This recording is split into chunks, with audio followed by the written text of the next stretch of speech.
2023년 올 한 해 정말 얼마 남지 않았습니다. 정말 2023년을 살아내시느라고 우리 성도님들 정말로 수고하셨습니다. 격려해 드리고 싶습니다. 많은 사람들은 2023년 한 해를 마무리하기 위해서 망년회를 할 것입니다. 어떤 분이 이런 이야기 하시더라고요. 망년회 가면 안 된다. 그랬더니 그 이유가 뭐냐고 물었더니 망년회는 야 망하자 라고 하여 사람들이 가는 곳이 망년회다 라고 하는 이야기를 들었습니다. 여러분 2023년 송구영신 예배가 있습니다. 그러니 꼭 여러분 망하려고 망년회 가시는 것이 아니라 송구영신 예배 드림으로 사는 은혜를 맛보는 복된 우리 성도님들 되시기를 주님의 이름으로 축원드립니다. 많은 사람들은 한 해를 마무리하면서 한 해를 어떻게 살아왔는지 스스로를 돌아보는 시간을 갖습니다. 그렇다면 우리는 언제 무엇을 어떻게 정리하며 삶을 살아가야 할까요? 오늘 말씀을 통하여 우리는 무엇을 언제 어떻게 정리하며 삶을 살아가야 할지, 더 나아가 정리되지 아니한 내 삶 때문에 고통받고 있다면 그 고통에서 벗어나기 위하여 우리는 어떻게 해야 하는지 오늘 본문을 중심으로 하나하나 살펴보기를 간절히 소망합니다. 오늘 말씀은 우리가 잘 알듯이 다윗 왕국 시대에 가장 뛰어났던 인물 아히도벨이 고향으로 내려가 집을 정리하고 자결했다라는 그 내용인데, 아히도벨이 누구입니까? 아히도벨은 사무엘하 16장 23절에 보니 이렇게 말씀합니다. 그때에 아히도벨이 베푸는 계략은 사람이 하나님께 물어서 받은 말씀과 같은 것이라. 아히도벨의 모든 계략은 다윗에게나 압살롬에게나 그와 같이 여겨졌더라 라고 말씀합니다. 성경은 아히도벨이 어떤 인물이었는지에 대해서 설명을 해주고 있는데, 그는 하나님으로부터 직접 듣고 말하는 것처럼 느껴질 정도로 아주 지혜로운 인물이었다라고 성경은 소개하고 있습니다. 그런데 오늘 본문은 무엇이라고 이야기하는가 하면, 그렇게 지혜로웠던 그 아히도벨이 스스로 자결하였다, 그의 인생을 마무리가 그렇게 좋지 아니하였다라고 성경은 말씀하고 있습니다. 그렇다면 그에게 무슨 일이 있었기에 스스로 자결을 해야만 하는 일이 벌어졌을까요? 그 부분을 우리는 좀 알 필요가 있습니다. 이를 이해하기 위해서는 우리가 배경을 좀 알 필요가 있는데, 다윗의 아들 압살롬이 다윗 왕을 향하여 반역을 일으키게 됩니다. 그래서 다윗은 쫓겨다녀야만 하는 신세에 전략하고 말죠. 그때에 마하나임 인근에서 어떤 일이 벌어진가 하면, 압살롬의 군대와 다윗의 군대가 전투를 벌여야 하는 상황이 벌어지게 됩니다. 그때에 아히도벨은 어떤 편을 선택하는가 하면 다윗 왕을 배신하고 압살롬의 편에 서게 됩니다. 그리고 그의 편에 서서 다윗 왕으로부터 승리할 수 있는 계략을 짜서 압살롬에게 고하게 되죠. 그렇다면 그가 짜냈던 계략이 무엇입니까? 사무엘하 17장 1절은 이렇게 말씀합니다. 아히도벨이 또 압살롬에게 이르되 이제 내가 사람 12,000명을 택하게 하소서. 오늘 밤에 내가 일어나서 다윗의 뒤를 추적하여 라고 말씀합니다. 아히도벨은 지금 무엇이라고 하는가 하면, 자신이 12,000명의 군사를 데리고 가서 다윗 그 한 사람을 척결하겠습니다 라는 계략을 짜놓고 이야기를 합니다. 그렇다면 다 말살시키지 아니하고 다윗 한 사람만 척결하겠다라는 그 아히도벨의 계략은 어떠한 의미를 담고 있을까요? 모든 전쟁에서 승리하기 위해서는 다 말살시켜야 하는 것 아닐까요? 그런데 아히도벨은 다윗 한 사람만 제거하면 됩니다 라고 이야기하고 있습니다. 그 이유가 무엇인가? 그것은 바로 다윗 한 사람만 처리하고 나머지 사람을 살려야 압살롬이 왕이 되었을 때 민심을 얻을 수 있기 때문에 다윗 한 사람만 척결합시다 라는 계략을 짜놓은 것이죠. 그리고 그의 의견에 압살롬과 장로들은 아주 좋은 아이디어입니다 라고 그의 의견에 동의를 합니다. 그런데 압살롬은 동의를 한 이후에 혹시 몰라서 후세에게 이 상황에 대하여 이야기를 합니다. 후세의 이야기도 들어보는 것이 좋겠다라고 생각한 것이죠. 후세는 누구입니까? 후세는 다윗의 부하이자 첩자로서 압살롬 부대에 들어왔던 인물입니다. 그러면 후세는 아히도벨의 계략에 대해서 어떻게 평가를 했을까요? 그는 아히도벨의 계략이 옳지 못합니다 라고 이야기를 합니다. 그는 아히도벨과 달리 어떠한 전략을 내놓는가 하면 모든 군사를 동원하여 다윗과 더불어 다윗의 군대를 기습 공격하여 물리치자라는 계략을 내놓게 되죠. 이는 속으로는 다윗을 생각하고 겉으로는 압살롬을 생각하는 것처럼 말하는 아주 허황된 이야기, 허황된 계략이었습니다. 왜냐하면 그것은 바로 압살롬이 군사를 모으는 동안 다윗이 요단강을 건널 수 있도록 시간을 벌어주기 위한 계략이었기 때문이죠.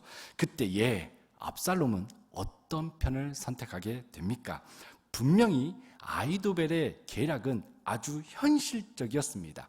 왜냐하면 피해를 최소화할 수 있는 아주 정치적으로도 아주 뛰어난 베스트적인 계략이었기 때문이죠. 하지만 압살롬은 아이러니하게도 후세의 계략을 선택하고 맙니다. 그로 인하여서 어떤 일이 벌어지는가 하면 오늘 본문 23절에 이렇게 말씀하고 있습니다.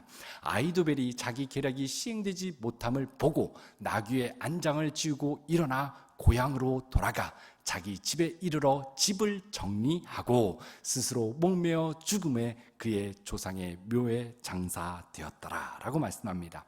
아히도벨은 자신의 계략이 선택되지 못하자 어떤 선택을 내렸다고 성경은 말씀합니까?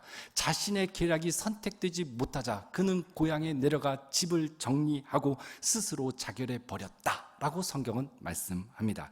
그렇다면 여기 보면 정리했다라는 단어가 등장하고 있습니다. 여기서 정리했다라는 의미를 우리는 좀 알 필요가 있는데요. 여기서 정리했다라는 것은 정말로 집을 깨끗하게 청소했다라는 의미를 담고 있지는 않습니다. 여기서 정리하다라는 이 단어는 어떤 의미가 내포되어져 있는가 하면 책임을 지우다, 맡기다, 명령하다라는 의미를 담고 있습니다. 따라서 아히도벨은 자신의 계략이 선택되지 못하자 압살롬은 반드시 패배할 것이고 다시 다윗이 왕이 되면 반역을 일으켰던 자신과 더불어 자신의 가족들은 쑥대밭이 될 것을 예상하고는 자신의 생명을 스스로에게 책임을 지워버림으로 인하여 그는 정리했구나라는 것을 우리는 성경을 통하여 알 수 있습니다. 그렇다면 우리는 이 본문을 묵상할 때 이러한 질문을 던질 수 있습니다. 어떤 질문인가 하면 아히도벨은 앞서 언급한 것처럼 정말 하나님으로부터 듣고 직접 말하는 자처럼 아주 지혜로운 자였다라고 성경은 이야기하고 있습니다. 그렇게 지혜로운 자였다면 그가 선택을 잘못했을지라도 그가 고향으로 돌아가 그에게 스스로 책임을 물게 하면서 자결할 필요가 있었는가? 정말 지혜로운 자였다면 그렇게 선택하는 것이 옳은 거였을까? 라는 질문을 우리는 할 수 있습니다. 그리고 더 나아가 그가 진짜 지혜로운 전략가였다면 왜 나의 계획이 실패로 돌아갈 수밖에 없었는가? 스스로에게 한 번쯤은 질문해 봐야 했습니다. 더 나아가 그 문제의 원인이 무엇이며 어디서부터 잘못되었는지 스스로에게 점검해 보면서 그는 정리하여 다시금 한 걸음 한 걸음 전진하는 편을 선택한 것이 그에게 있어서 더 유익했을 것입니다. 또한 다윗을 배반하고 압살롬을 왕으로 추대하려고 하였던 그의 선택은 바른 선택이었는지 점검해 봐야 하지는 않았을까라는 질문을 우리는 할 수 있습니다. 그리고 더 나아가 자신의 계략이 선택을 왜 받지 못하였을까 점검해 보았을 필요가 있었는데 왜 그렇지 않았는가 우리는 궁금함이 유발이 됩니다. 그런데 그는 이러한 정리를 하지 아니하고 자신의 계략이 선택되지 못하자 곧바로 고향으로 내려가 자기 집을 정리하고 스스로 자결하였다라고 성경은 말하고 있습니다. 그렇다면 그의 계략이 왜 선택받지 못했을까요? 성경은 그의 계략이 어마어마하게 탁월했음에도 불구하고 아주 베스트적인 계략이었음에도 불구하고 그의 계략이 선택 선택되지 못했던 이유에 대해서 정확하게 이야기해주고 있습니다. 사무엘하 15장 31절에 보면 이렇게 말씀하죠. 어떤 사람이 다윗에게 알리되 압살롬과 함께 모반한 자들 가운데 아히도벨이 있나이다 하니 다윗이 이르되 여호와여 원하옵건대 아히도벨의 모략을 어리석게 하옵소서 아니라 라고 말씀합니다. 먼저 압살롬이 반역을 일으킬 때에 지혜로웠던 아히도벨이 다윗을 배반하고 압살롬의 편에 서게 됩니다. 그때의 다윗의 마음이 어떻겠습니까? 배신당했기 때문에 어마어마하게 속상했을 것입니다. 상해 속상해 아주 억울했을 것입니다. 그래서 그는 실망의 자리에 머물 수밖에 없었겠죠. 그런데 놀랍게도요, 다윗은 그 실망의 자리에 머물지 않습니다. 도리어 그 실망함, 속상한 마음을 가지고 그는 하나님 앞에 나아갑니다. 그리고 간구합니다. 하나님, 나는 아히도벨처럼 지혜롭지 못합니다. 하나님, 나는 그의 상대가 되지 못합니다. 하나님, 좀 도와주세요 라고 그는 하나님 앞에 나아가 간구하기 시작합니다. 그때에 우리가 믿는 하나님 어떻게 행동하시는지 아십니까? 사무엘하 17장 14절은 이렇게 말씀합니다. 압살롬과 온 이스라엘 사람들이 이르되 아렉 사람 후세의 계략은 아히도벨의 계략보다 낫다 하니 이는 여호와께서 압살롬에게 화를 내리려 하사 아히도벨의 좋은 계략을 물리치라고 명령하셨음이더라 라고 말씀합니다. 아히도벨의 계략이 분명히 뛰어났다라고 성경은 이야기합니다. 그럼에도 불구하고 그의 계략이 초이스되지 못했던 이유, 선택받지 못했던 이유에 대하여 성경은 무엇이라고 말씀합니까? 그것은 바로 아히도벨의 계략이 어마어마하게 뛰어났음에도 불구하고 하나님께서 다윗의 간구함을 들으시고 하나님께서 개입하셨기 때문에 그의 어마어마한 전략임에도 불구하고, 계략이었음에도 불구하고 그가 선택받지 못했다, 그 전략이 선택받지 못했다라고 성경은 이야기해주고 있는 것입니다. 사랑하는 성도 여러분, 우리가 믿는 하나님 어떠한 분이십니까? 여러분이 믿는 하나님 어떠한 분이십니까? 오늘 본문은 우리가 믿는 하나님이 어떠한 분인지 아주 명확하게 말씀해주고 있습니다. 우리가 믿는 하나님, 우리의 간구함을 들으시는 분이라는 것을 말씀해주고 있습니다. 따라서 우리가 믿는 하나님, 나의 간구함을 들으시는 분이라는 것을 믿는 복된 우리 성도님들 되시기를 간절히 소망합니다. 더 나아가 우리가 믿는 하나님, 우리의 간구함을 들으시고 가만히 계시는 분이 아니라는 것을 오늘 본문을 통해 우리 가운데 가르쳐주고 있습니다. 우리가 믿는 하나님, 우리가 간구할 때 어떻게 행동하시는 분이라고 말씀합니까? 우리의 삶 가운데, 우리의 기도를 들으시고 우리의 삶 가운데 직접적으로 개입하여 하나님이 하나님 되시는 역사를 이루어내시는 분이라는 것을 말씀해주고 있는 것이죠. 따라 사랑하는 성도 여러분, 우리가 믿는 그 하나님은 나의 간구함을 들으시고 가만히 계시는 것이 아니라 나의 간구함을 들으시고 행동하는 분이시라는 것을 믿는 복된 우리 성도님 되시기를 간절히 소망합니다. 분명 아히도벨의 계략은 너무나 뛰어났습니다. 너무나 치밀하고 뛰어난 계략이었습니다. 하지만 그럼에도 불구하고 아히도벨이 놓친 것이 있었습니다. 그것은 바로 하나님이라는 변수를 놓치고 있었던 것이죠. 따라서 이를 통해 우리 가운데 주시는 메시지는 무엇인가 하면, 아히도벨은 하나님이라는 변수를 고려하지 아니함으로 말미암아 실패를 맛보았으며, 동시에 우리의 삶에 문제가 있을 때 우리도 아히도벨처럼 정리하러 고향에 내려갈 것이 아니라, 실패했을 때 고향에 내려가 스스로 자결하는 편을 선택하는 것이 아니라 도리어 우리는 하나님이라는 변수가 있음을 기억하고 하나님 앞에 나와야 하는구나 라는 것을 아는 복된 은혜가 사랑하는 성도님들 가운데 있기를 간절히 소망합니다. 사랑하는 성도 여러분, 우리는 문제가 있으면 우리는 그 문제를 해결하려고 우리의 실력과 우리의 경험, 우리의 노하우를 사용할 때가 얼마나 많은지 모릅니다. 문제가 있을 때 눈에 보이는 가족들을 찾아갑니다. 나에게 도움을 줄 수 있는 실력 있는 사람을 찾아가 조언을 들으려고 합니다. 그런데 오늘 우리 가운데 무엇을 가르쳐 준가 하면, 오늘 본문은 우리 가운데 어떤 문제가 있을 때, 정리되지 아니한 복잡한 삶의 위기가 왔을 때 어떻게 해야 하는가 가르쳐주고 있습니다. 무엇이라고 말씀합니까? 바로 하나님께 맡김으로, 하나님 앞에 나아감으로 인하여 하나님에 의해 정리됨을 맛보아야 한다라는 것을 가르쳐주고 있는 것이죠. 따라서 우리의 인생, 다른 것에 맡기고 다른 것을 의지하며 정리하는 것이 아니라 하나님 앞에 나와 하나님에 의하여 정리받고 더 나아가 다시금 재정비하여 도약함으로 하나님의 뜻을 이루는 복된 역사가 사랑하는 우리 성도님들 가운데 2024년 있기를 간절히 소망합니다. 저는 가끔 페이스북을 볼 때가 있습니다. 페이스북을 딱 열면요, 가끔 어떤 일이 있는가 하면 과거의 사진이 딱 등장할 때가 있습니다. 5년 전, 10년 전 사진이 등장을 하죠. 깜짝 놀랄 때가 있습니다. 여러분이 지금 보시는 저의 지금 외적인 모습은 전혀 다른 모습이거든요. 과거에 저는 한 130kg가 나간 적이 있습니다. 별로 놀라지 않으시네요. 한 35kg 정도 다이어트를 했습니다. 다이어트를 원하십니까? 친히 상담해 드리도록 하겠습니다. 과거의 사진을 보면요, 개인적으로 외적인 변화 때문에 놀랄 때가 있습니다. 그러면서 그때를 회상하면서 지금의 모습에 만족하기도 하지만 한편으로는 과거보다 못한 지금의 모습에 반성할 때도 있습니다.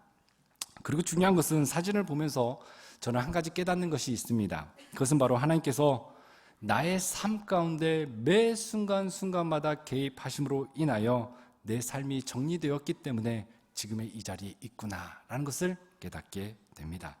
우리가 믿는 하나님 좋은 분이시며 언제나 선한 길로 인도하시며 반드시 약속하시고 약속하신 바를 이루시는 분이십니다.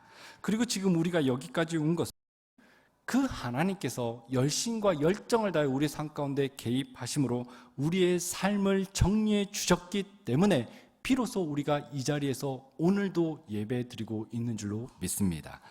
그렇다면 이렇게 일하셨던 하나님이 앞으로도 계속적으로 우리의 삶 가운데 개입하셔서 우리의 삶을 정리해 주시지 않겠습니까?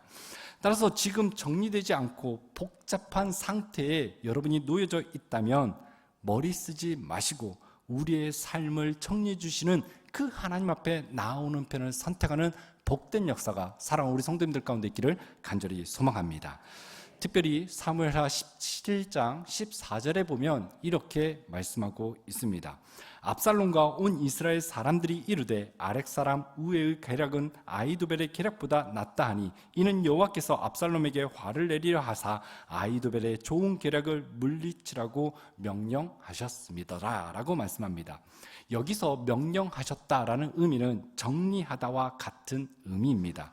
이는 곧 아히도벨의 계략, 후세의 계략, 다윗과 압살롬 전투 등 이 복잡한 상황 가운데서 하나님은 직접 명령하심으로 흐트러지고 복잡하고 깨어진 혼란스러운 상태를 질서 상태로 바꾸셨다, 정리하셨다라는 것을 의미하고 있는 말씀입니다.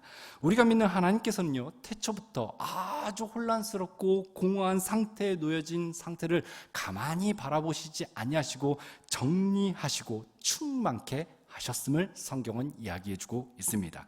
그리고 그 일하심은 그때만이 아니라 오늘도 그 일을 하고 계시고 앞으로도 계속적으로 그 일을 행하실 것입니다.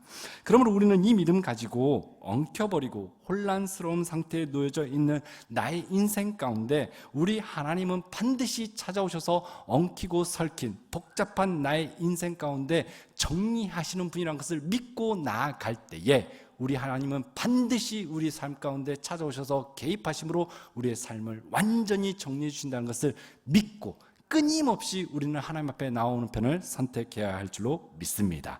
여러분 2023년 어떤 삶을 보내셨습니까? 인간관계에서 오는 어려움, 물질적인 어려움, 직장의 문제, 아주 다양한 문제 때문에 여러분의 삶이 엉키고 설키고 힘들진 않으셨습니까? 그렇다면 이 문제 해결받기 원한다면 오늘 말씀을 통하여 우리 가운데 주님은 말씀해 주고 있습니다. 모든 문제 끌어안고 너가 짊어질 것이 아니라 나에게 나아오렴. 정리에 탁월한 나에게 나아오렴. 그러면 내가 한 방에 해결해 줄게. 주님은 말씀해 주고 있는 것이죠.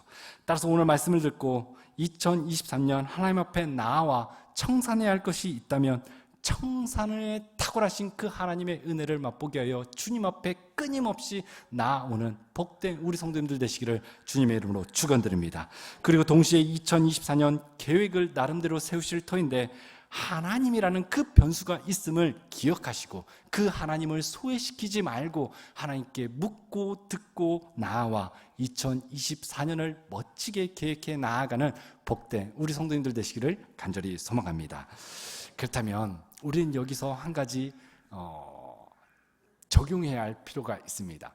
하나님 앞에 나아오십시오라고 하면 어떻게 나아오지? 라는 질문을 할 수 있습니다. 그렇지 않습니까? 우리 성도님들은 수준이 높으셔서 하나님 앞에 나오는 편을 선택하십시오. 그러면 하나님 앞에 나오는 방법이 무엇인지 탁월하게 다 아시죠? 아니요라고 해주셔야 제가 설교를 이어갈 수 있는데 아심에도 불구하고 모른 척 해주셔서 감사합니다. 하나님 앞에 나아온다는 거 여러분 다 나름대로 아실 것입니다. 하나님 앞에 나아온다는 거 무엇인지 다 아실 텐데요, 다양하게 하나님 앞에 나아오는 방법들이 있습니다. 그 가운데 저는 한 가지만 오늘 좀 말씀드리고 싶습니다. 하나님 앞에 나아올 때에 우리의 삶은 하나님의 개입하심을 경험할 수 있고 하나님이 내 삶을 정리해 주신 것을 경험할 수 있다라고 지금 말씀을 드렸습니다. 그러면 하나님 앞에 나아온다는 것이 무엇인가? 기도하는 것일 수도 있습니다. 그런데 저는 또 한 가지를 말씀드리자면 하나님 앞에 나아온다는 것은 바로 하나님의 말씀 앞에 서는 것, 이것이라고 말씀드리고 싶습니다. 이것을 쉽게 말하면 묵상하는 것, 하나님의 말씀을 묵상하는 것, 이것이 하나님 앞에 나아오는 것입니다 라고 말씀드리고 싶습니다. 말씀 묵상하는 거 참 쉽지 않습니다. 그러나 그럼에도 불구하고 우리는 말씀 묵상해야 합니다. 여러 가지 이유가 있습니다. 여러분 밥 드셨죠? 저녁 식사하셨죠? 하실 거죠? 식사를 하시고 이 자리에 오신 분도 계실 테지만 식사를 못 하신 분들은 집에 가서 식사를 하실 것입니다. 여러분 밥을 왜 먹습니까? 네, 살기 위해서 밥 먹습니다. 여러분 하나님의 말씀은 양식인 줄로 믿습니다. 살기 위해서는 하나님의 말씀을 먹어야 합니다. 아멘. 여러분 그러면 오늘 식사하셨습니까? 영의 양식도 드셨습니까? 오늘 설교 끝내야 할 것 같습니다. 여러분 우리가 살기 위해서 말씀 먹어야 합니다. 살기 위해서. 특별히 말씀 묵상하는 큐티가 중요한데요, 큐티를 해야 하는 이유가 있습니다. 그것은 바로 혼란스러운 마음과 우리의 생각이 묵상할 때에 정리가 되기 때문이죠. 즉 말씀을 묵상하면 묵상할수록 어떤 부분이 정리가 되냐 하면 내가 누구인지 깨닫는 은혜를 맛볼 수 있습니다. 내가 어떤 위치에서 어떤 역할을 감당해야 하는지, 또한 내 삶의 우선순위가 무엇이 되어야 하며 내 삶에 청산되어져야 할 것이 무엇인지 말씀을 묵상할 때마다 깨닫게 되고, 정리해야 할 것이 무엇인지 깨닫게 되고 정리할 수 있는 힘과 실력이 생기기 때문에 우리 가운데 필요한 것이 있다면 그것은 바로 말씀 묵상입니다. 특별히 우리는 한 사람도 예 없이 하나님의 심판대 앞에 서게 될 것입니다. 우리의 모든 것이 정리되어지는 그 순간이 우리 가운데 반드시 찾아오게 될 것입니다. 그때에 우리가 부끄럽지 않게 그분 앞에 서려면 우리는 매 순간순간마다 정리할 것을 정리하고 살 때에 그때 우리는 부끄러움 당하지 않게 될 것입니다. 따라서 저는 우리 성도님들이 2024년을 잘 맞이하고 잘 살아내기 위해서 날마다 말씀을 가까이 하는, 날마다 말씀의 양식을 먹고 충만함을 누리는 복된 역사가 사랑하는 우리 성도님들 가운데 있기를 간절히 소망합니다. 여러분 큐티 하자고 하면 어려워하시는 분 계십니다. 근데 큐티 하는 거 어렵다면 꼭 이렇게 하셨으면 좋겠습니다. 다 아시겠지만요, 잠언이 총 31장으로 되어져 있습니다. 아시죠? 1일이 되면 여러분 잠언 1장을 읽으셨으면 좋겠습니다. 2일이 되면 잠언 2장을 읽는 겁니다. 한 달은 31일입니다. 그러면 잠언 한 권을 우리는 다 읽을 수 있습니다. 여러분 말씀을 읽다 보면 배고픔을 느낄 때가 있습니다. 그러면 여러분 시편을 함께 드셨으면 좋겠습니다. 시편은 총 150편으로 되어져 있습니다. 그래서 여러분 한 달로 나누면 3호? 똑똑하시네요. 예. 잠언 한 장과 플러스 시편 5장을 읽으면 여러분 영적으로 충만하게 될 줄로 믿습니다. 나는 이 정도 수준은 아니야. 그러면 여러분 큐티책 한 권을 선정하셔서 여러분 매일매일 말씀을 가까이 하는 삶이 되었으면 좋겠습니다. 그때 여러분의 삶, 엉키고 설킨 그 삶이 정리되어지는 은혜를 반드시 맛보게 될 줄로 믿습니다. 이제 말씀을 마치려고 합니다. 우리 하나님은 어둠과 혼란과 혼돈을 정리하셨습니다. 그리고 더 나아가 하나님과 우리 사이를 정리하기 위하여 예수 그리스도를 이 땅에 보내어 주셨고, 예수님에 의하여 하나님과 우리의 단절된 관계가 회복되고 정리가 되었습니다. 그렇다면 우리가 또 정리해야 할 것이 있고 정리되어야 할 것이 있습니다. 바로 사망, 죽음이 왕노릇하는 현실이 계속적으로 정리되어져야 합니다. 또한 내가 내 삶의 주인이 되어 삶을 살았고, 더 나아가 내 힘과 내 능력으로 이 모든 것을 이기며 살아갈 수 있다라고 하는 내 주인 되어졌던 그 주인 정신이 우리는 정리되어야 합니다. 그리고 돈이, 만문이, 우상이 되어 이 세상을 다스리려고 하는 그러한 부분들에 있어서 정리되어져야 합니다. 사실 아히도벨처럼 어리석은 사람이 없습니다. 진짜 지혜로운 신하는 누구도 따라올 수 없는 계략을 펼치는 자가 진짜 뛰어난 신하가 아닙니다. 진짜 지혜로운 신하, 진짜 탁월한 신하는 누구인가 하면 진짜 왕이 누구인가를 분명하게 알아보는 것이 진짜 훌륭한 신하입니다. 그런데 아히도벨은 하나님이 선택한 왕, 하나님께서 기름 부으신 그 왕을 전혀 알아보지 못했다는 것이죠. 그리고 더 나아가 반역을 일으켰습니다. 우리가 해야 할 일은 그분을 정확하게 아는 것입니다. 왕이신 주님을 분명히 알아보는 것, 주님이 주님 되게 하는 것, 우리가 해야 할 일입니다. 그때 그분이 우리의 모든 삶에 개입하셔서 우리의 삶을 정리해 주시는 것을 우리는 맛볼 수 있습니다. 사무엘서 저자는 왕이 누구이며 누가 진짜 왕이며 왕이신 하나님이 누가 왕을 세워 다스리고 통치하는가를 지속 반복적으로 말해주고 있습니다. 그리고 우리가 믿는 하나님은 그 속에서 스스로 왕이 되려고 몸부림치는 자들 가운데 개입하셔서 하나님은 한 방에 정리하심으로 하나님께서는 왕이 누구인가를 분명히 드러내 보여주십니다. 그리고 하나님의 나라를 세워 가시죠.